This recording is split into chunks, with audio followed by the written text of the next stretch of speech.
They called me a legacy expense and fired me over slides. 8 days later, the EPA called them over violations. I never raised my voice, just a folder, a form, and a clock. The thing about being invisible for 18 years, you learn where all the bodies are buried, and more importantly, you know which forms keep them underground. Brandon Thatch thought compliance was just paperwork. He was about to discover it was the only thing standing between Novoterra and a $5 million crater. My name is Melissa Raymond, and for 18 years, I was the invisible spine of Novoterra Dynamics, Director of Regulatory Systems, a title that sounds impressive until you realize it means I'm the one who ensures our renewable energy systems don't poison the water table or irradiate the neighbors. Not exactly cocktail party material. At 42, I'd grown comfortable with my anonymity. My office on the 3rd floor had no nameplate, just a number 3117. Inside, filing cabinets lined every wall, each drawer a testament to my obsessive documentation. Environmental impact assessments from 2006. Compliance certificates dating back to our first solar panel installation.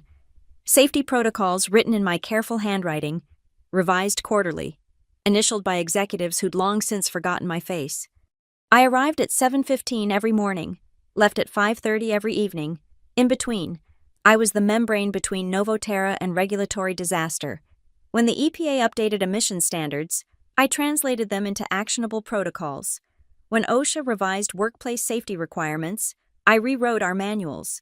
When the Federal Energy Commission demanded quarterly attestations, I was the only one who knew which form went where, signed by whom, submitted by when. The executives knew my signature better than my face. M. Raymond, written in the same blue ink for nearly 2 decades, appeared on every critical compliance document. They'd send forms down through interoffice mail, and I'd send them back up, properly filed, properly signed, properly submitted. A well-oiled machine that required no maintenance, no recognition, no raises beyond standard cost of living adjustments. Then Brandon Thatch arrived. I first saw him during the Monday morning all-hands on April 3rd. Our CEO, Marcus Holbrook, stood at the podium with his practiced smile, gesturing to a man who looked like he'd been assembled in a Silicon Valley factory. Perfectly styled hair, perfectly white teeth, perfectly tailored suit that probably cost more than my monthly mortgage payment. "I'm thrilled to introduce our new Chief Transformation Officer," Marcus announced, his voice echoing through the auditorium. "Brandon comes to us from Technovault Solutions, where he revolutionized their operational efficiency. He'll be leading our digital transformation initiative." Digital transformation. The phrase made my pen pause over my notepad. In 18 years, I'd heard many corporate buzzwords, but this one carried a particular frequency, the sound of approaching machinery. Brandon took the microphone with the confidence of someone who'd never filed a Form 92Q in his life. "Thank you, Marcus. I'm excited to be here at Novoterra. Over the next quarter, we'll be conducting a comprehensive audit of all systems and processes. My goal is simple: eliminate redundancy, embrace automation, and position Novoterra for the next century of growth." He paused, scanning the audience like a predator surveying a herd. "We're not just upgrading systems, we're upgrading mindsets. Out with the old, in with the bold." The younger employees applauded, the ones who'd been here less than 5 years, who thought the cloud was the answer to everything, who'd never had to explain to a federal inspector why a handwritten signature mattered more than a digital timestamp. After the meeting, I returned to 3117 and opened my bottom drawer. Inside, wrapped in plastic, lay the original incorporation documents for Novoterra Dynamics. I'd been here long enough to remember when we were just Nova Solar. 5 people in a converted warehouse. I'd written our first environmental compliance manual on a typewriter. My computer chimed. New email. Subject line: Transformation Team Meeting Requests. Brandon wanted to meet with every department head. My slot was scheduled for the following Tuesday at 2:15. I marked it in my paper calendar, yes. I still kept one and went back to reviewing the upcoming Q2 federal filing requirements. The smart ones learned to read the weather. That morning, watching Brandon's predatory smile, I knew which way the wind was blowing. What I didn't know was that I'd already been marked, not as a person, not as an employee with 18 years of institutional knowledge. As a legacy expense, The meeting with Brandon lasted exactly 12 minutes. I know because I kept checking the analog clock on his wall, a designer piece that probably cost more than our annual office supplies budget. "Melissa," he said, not looking up from his tablet. "Talk to me about your department's digital footprint." I opened my folder, real paper, real documents. We maintain both digital and physical records as required by federal mandate. EPA guidelines specifically require. No, he waved his hand like swatting a fly. I mean your actual digital footprint, cloud integration, automation protocols, AI implementation. The Federal Energy Commission requires handwritten signatures on Form 92Q. The EPA mandates physical document retention for hazardous material handling, OSHA. Administrative bloat. He finally looked up, his eyes the flat gray of a smartphone screen. Do you know what percentage of Fortune 500 companies still rely on paper filing? The ones that haven't been fined for compliance violations. His smile tightened. We're moving everything to Cloud Vault Pro. Everything. I've already got a team in Mumbai ready to digitize your entire archive. We'll have chatbots handling routine filings by Q3. I watched him tap his screen, probably adding another bullet point to his transformation matrix. Mr. Thatch, federal regulations require. Federal regulations were written by people who think fax machines are cutting edge. He stood. Meeting over. I'll have it set up your Cloud Vault credentials. Start uploading everything. We're not running a museum here. Within days, the dismantling began. First, they revoked my access to the executive floor. Streamlining communication channels, the email said. Then they removed my printer, apparently. We were now a paperless office. Never mind that the state of Oregon required wet signatures on environmental impact assessments. But the moment I knew we were headed for disaster came on a Thursday afternoon. I found Brandon in the archive room, feeding documents into an industrial shredder. "What are you doing?" I kept my voice level, professional. "Spring cleaning." He held up a bound manual. "Material safety data sheets from 2019, seriously. Those are required retention. 7 years minimum. It's all backed up." He gestured vaguely at nothing. "Somewhere, the cloud." I watched 5 years of carefully maintained documentation disappear into metal teeth. Among them, I spotted the distinctive blue cover of our hazardous material handling protocols, the ones I'd personally written after the 2018 sodium hydroxide incident, the ones that kept our technicians from getting chemical burns. "Where exactly in the cloud?" I asked. He was already walking away. "That's what we have a tea for." That night, I stayed late. Not unusual, I often worked past 6, but this time, I had a different purpose. I opened my desk drawer and pulled out a USB drive I'd hidden under a tin of peppermints. Small, unremarkable, 64 GB of insurance. I began copying files, not everything that would be suspicious, just the critical ones, the documents that, if missing, could turn a routine inspection into a federal investigation. Form 92Q templates with my signature, environmental impact assessments with chain of custody documentation, safety protocols with revision histories showing who'd approved what and when. My personal insurance folder. The next morning, I found my computer locked, a sticky note from IT. "See Brandon for new credentials." Brandon's assistant, a new hire who probably didn't know what OSHA stood for, handed me a single sheet. "Your new access is view only. Mr. Thatch says you'll be transitioning to an advisory role." Advisory. Corporate speak for, "We're keeping you around until we figure out how to function without you." I smiled, took the paper, and returned to my office. On my desk was a new addition, a potted orchid with a card. "Embracing growth," it read, signed with Brandon's digital signature. I watered the orchid and opened my paper calendar. 7 weeks until the next Form 92Q submission. 7 weeks until they discovered that no chatbot, no team in Mumbai, no Cloud Vault Pro subscription could replicate my signature on a form that I and only I was authorized to sign. I pulled out my phone and took a photo of the orchid. Evidence, like everything else.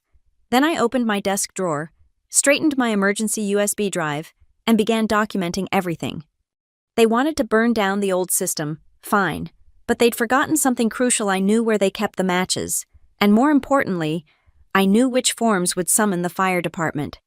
Friday, June 14th, 3:47 p.m. No warning email, no HR representative, no documentation. Just Brandon Thatch standing in my doorway with a manila folder and the smile of someone who'd never filed an environmental impact report in his life. Melissa, got a minute? I saved the compliance checklist I'd been reviewing habit, even though my access was now read-only, and folded my hands on my desk. Of course. He didn't sit, power move, making me look up at him. I'll cut to the chase. We're restructuring the compliance function. Your position is being eliminated effective immediately. The words hung in the air like chemical spill vapor, toxic, but invisible to those who didn't know what to look for. I see. I didn't reach for the folder he extended. May I ask who'll be handling the federal filings? We've contracted with ComplianceBot AI. 97% accuracy rate, 24/7 availability. He set the folder on my desk. Your exit package, 2 weeks severance, which is generous considering you're at will. 18 years, I said quietly. Sorry. I've been here 18 years. He shrugged. We're not running a museum. Melissa, legacy systems, legacy processes, legacy. He gestured vaguely at me. It's all gotta go. I opened the folder. Standard termination agreement, non-disclosure clause, non-compete, and buried on page 3, a single line that made me almost smile. Employee acknowledges return of all company property, including but not limited to documents, files, and access credentials. I'll need a few minutes to gather my things, I said. Take your time. Security will escort you out when you're ready. He turned to leave, then paused. Oh, and we'll need your keycard and any physical files you might have. Can't have legacy documentation floating around. Legacy documentation, if only he knew. I waited until his footsteps faded down the hallway before opening my desk drawer. Everything was exactly where I'd left it. The USB drive under the mints, 2 printed copies of Form 92Q, pre-signed, dated for the upcoming quarter, my federal authorization certificate, the one that designated specifically me as Novoterra's sole authorized signatory for certain environmental filings. I took the mints, left the USB drive too obvious, slipped the Form 92Q copies into my purse between a grocery list and a bookmark. The authorization certificate went into my wallet behind my driver's license. Then I turned to my computer for the last time. My access was read-only, but I could still navigate the system. I pulled up the shared calendar where all regulatory deadlines were tracked. Form 92Q submission, June 22nd, 11:59 p.m. Pacific, 8 days away. I opened a new sticky note on the desktop, typed carefully. You'll want to call the FEC in 7 days. Then I did something I'd never done in 18 years of meticulous digital hygiene. I didn't sign out. I simply stood up, leaving the screen open, the sticky note visible to anyone who might wander by. My personal items fit in a single banker's box, a photo of my garden, the coffee mug my sister had given me, world's okayest employee, a jade plant I'd nursed from a cutting. The orchid from Brandon stayed behind. But the most important thing I took wasn't in the box. It was in the biometric system. As I packed, I pulled up the security interface on my phone, a remnant of my previous access level that IT hadn't thought to revoke yet. 3 clicks, and my biometric profile vanished from the building's entry system. No fingerprints, no retinal scan, no record I'd ever had access to anything beyond the lobby. To Brandon's digital transformation team, I would simply cease to exist, a legacy expense, deleted. Security arrived, a young man who looked apologetic. I'm sorry, Ms. Raymond, I always liked working with you. Thank you. David, I'd processed his hazmat certification 2 years ago. Take care of yourself, and remember, always check the expiration dates on your safety equipment. He walked me to the exit in silence. At the glass doors, I handed over my keycard. The magnetic strip was scratched, accidentally damaged last week when it fell behind the metal filing cabinet. It had been too busy with the digital transformation to issue a replacement. Outside, Portland's June drizzle misted my face. I loaded my box into my Subaru and sat for a moment, looking up at the Novoterra building. Somewhere on the 3rd floor, in Office 3117, a computer screen displayed a digital sticky note, a 7-day countdown to a $5 million lesson in why some things can't be automated.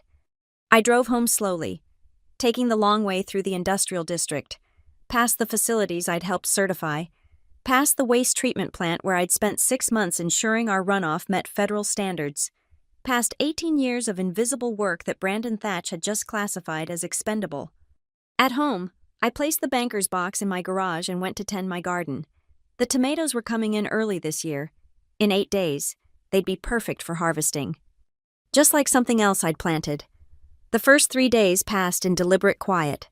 I woke at 7:15, made coffee, and tended my garden. The neighbors probably thought I was on vacation. Let them think that. Let everyone think that. Inside Novo Terra, I knew the machinery was humming along. Brandon's transformation team converting everything to digital gold. The compliance bot AI churning through routine filings with its 97% accuracy rate. The office ecosystem adapting to the absence of one legacy expense. On LinkedIn, former colleagues posted about exciting changes and digital innovation. Someone shared a photo from the break room, a cake shaped like a cloud, with "Welcome to the Future" in LED blue frosting. I didn't react, didn't comment, I just screenshotted everything. Day 4. My phone stayed silent. No panicked calls, no urgent emails. Of course not. I'd been deleted from the system. I spent the morning repotting orchids, the afternoon reading a novel I'd bought 3 years ago but never opened. That evening, I opened my laptop and navigated to the Federal Energy Commission's public portal. Every company's filing status was visible there, transparency and regulatory compliance. I typed in Novo Terra's identifier and checked the Form 92Q status. Status pending. Due 3 days, 14 hours, 26 minutes. Still green, still time for them to file. I smiled and closed the laptop. Day 5 arrived with unusual Portland sunshine. I made tea Earl Grey, not the office break room's burnt coffee, and sat on my deck. Somewhere across the city, Brandon was probably conducting another transformation meeting. Maybe they'd converted my old office into a wellness room, or a space for the AI servers. At 2:30 p.m., my phone buzzed. Unknown number. I let it go to voicemail. No message. At 4:15, another call. This time, a number I recognized, Lauren Chen from finance. We'd worked together on audit responses for 15 years. I watched her name pulse on the screen until it stopped. The voicemail was careful, professional. "Hi, Melissa. It's Lauren. Quick question about some filing procedures. Give me a call when you get a chance." I deleted it. Day 6 started cloudy. Fitting. I knew that by now. Someone would have noticed. Maybe an automated reminder in the system. Maybe a junior analyst questioning why a critical form hadn't been uploaded. The beautiful thing about federal deadlines. They didn't care about digital transformations. My phone rang at 9:20 a.m. Marcus Holbrook's direct line, the CEO himself. I set it aside and went back to my crossword puzzle. 7 across, delayed consequence, 8 letters, backlash. By noon, I'd received 11 calls. No more voicemails after Lauren's. They'd learned I wasn't responding. But I knew what was happening. The panic would be setting in. Someone would have finally checked what Form 92Q actually was. Someone would have discovered it couldn't be submitted electronically. Someone would have asked the critical question, who's authorized to sign this? At 3:45, a text from a number I didn't recognize. "Ms. Raymond, this is Brandon Thatch. Please call immediately. Urgent matter." I made soup for dinner, minestrone, with tomatoes from my garden. That evening, I returned to the FEC portal, clicked refresh. Status pending. Urgent. Due 0 days. 19 hours, 31 minutes. The green had turned amber. Tomorrow, it would be red. I pulled out a photo album. Yes, physical photos, and flipped through 18 years of company picnics, holiday parties, team celebrations, found the one I was looking for, the 2019 compliance team photo. 5 people who'd helped me ensure Novo Terra stayed on the right side of federal law. By 2021, budget cuts had reduced us to 3. By 2023, just me. Legacy expense. My phone buzzed again. This time, an email that somehow bypassed my spam filters. Subject line: Urgent. Federal filing. Please read. I didn't open it. Instead, I opened my filing cabinet, my personal one, here at home, and pulled out a folder labeled Insurance. Inside, every document I'd carefully preserved, every email about streamlining and right-sizing, every memo about automation replacing human oversight, every decision that led to this moment.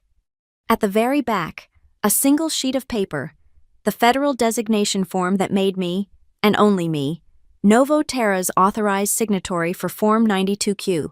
The form Brandon's team had certainly overlooked in their digital transformation, the form that was about to transform their digital dreams into a very analog nightmare. Tomorrow, the clock would strike 0. Tomorrow, the penalties would begin accruing $50,000 per day, up to $5 million total. Tomorrow, Brandon Thatch would learn why some positions aren't expenses. They're load-bearing walls. I closed the folder, turned off my phone, and went to bed at 10:30. For the first time in 18 years, I didn't set an alarm for the morning. Legacy expenses, after all, had nowhere urgent to be. Day 7, June 21st, 6:43 p.m. I was deadheading roses when the call came. This time, I answered, but only because it was Lauren Chen, and only because I'd been expecting this exact call at approximately this time. Melissa, her voice was tight, professional panic barely contained. I need to ask you something, and I need you to be honest.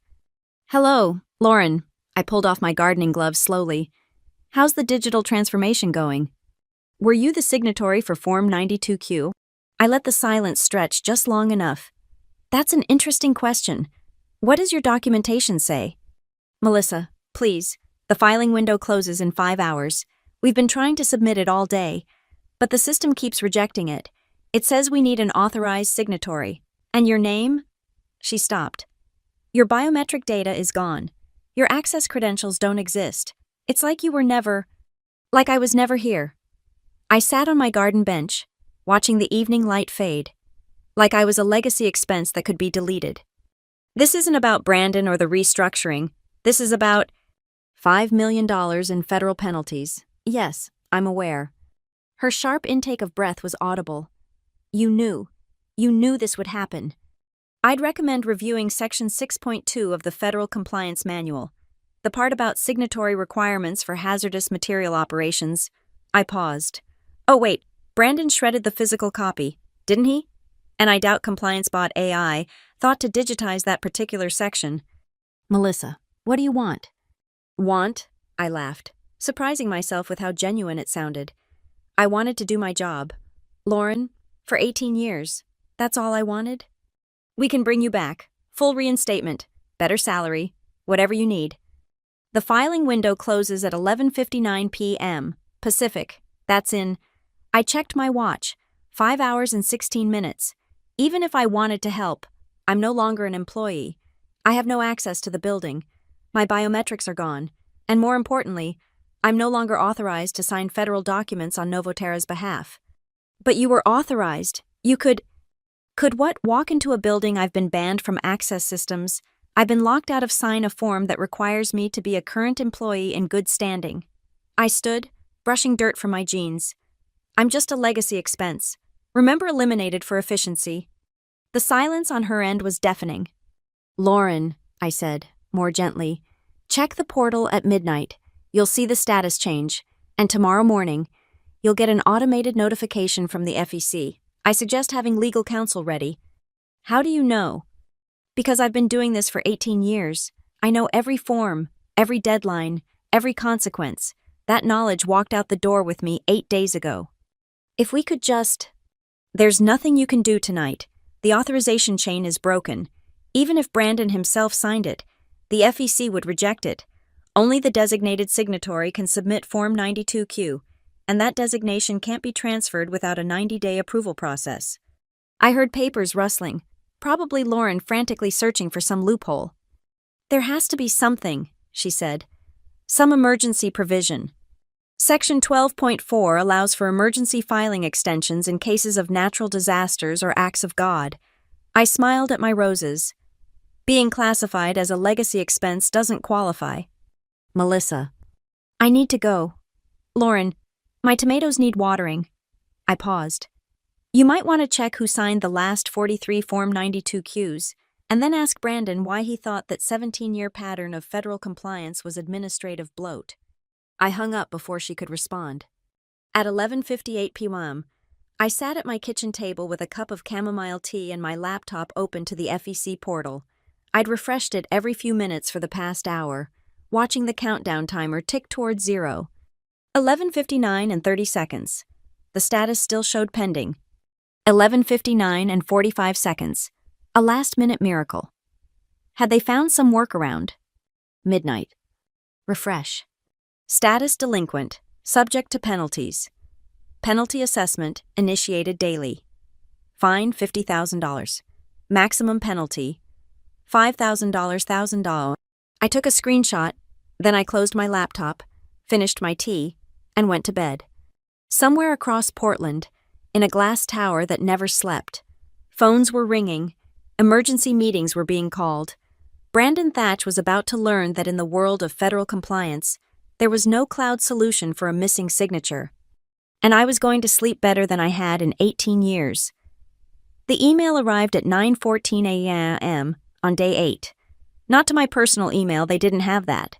To an old professional account I'd forgotten to close, the one linked to my industry certifications. From Martin Wallace, chairman of the board, Novo Terra Dynamics. Subject: urgent matter requiring your expertise. Martin Wallace. I'd met him exactly 3 times in 18 years. Once at my 10-year anniversary lunch, once when he'd personally thanked me for preventing a catastrophic OSHA violation, once at the company Christmas party where he'd asked about my orchids after noticing the botanical certification on my office wall. I opened the email. Ms. Raymond. I'm reaching out directly regarding a critical compliance matter. I believe there may have been some miscommunication regarding your recent departure. Would you be available for a brief discussion? My direct line, 503-555-0147.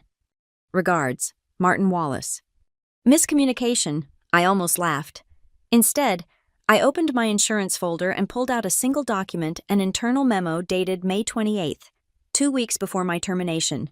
The signature page showed 3 names: Marcus Holbrook, CEO, Jennifer Martinez, VP of Operations, Brandon Thatch, Chief Transformation Officer. The memo's subject, Revised Signatory Authorization, Form 92Q. The content, effective immediately. Form 92Q filing authority is transferred from M. Raymond to B. Thatch as part of the Digital Transformation Initiative. One small problem. They'd never filed it with the FEC, never followed the 90-day authorization transfer protocol, and most damning of all, they'd forged my signature on the acknowledgement line. I called Martin Wallace. Ms. Raymond, he answered on the first ring. Thank you for calling. Mr. Wallace. I'll be direct. We're facing significant federal penalties due to a missed filing. I've been informed you were the authorized signatory. Was, I agreed. Past tense. I've also been informed that your separation may have been premature. I believe the term Brandon used was legacy expense. A pause. I wasn't aware of the specific circumstances. What I am aware of is that we need your expertise to resolve this situation. The penalty assessment has already begun. Mr. Wallace, $50,000 per day.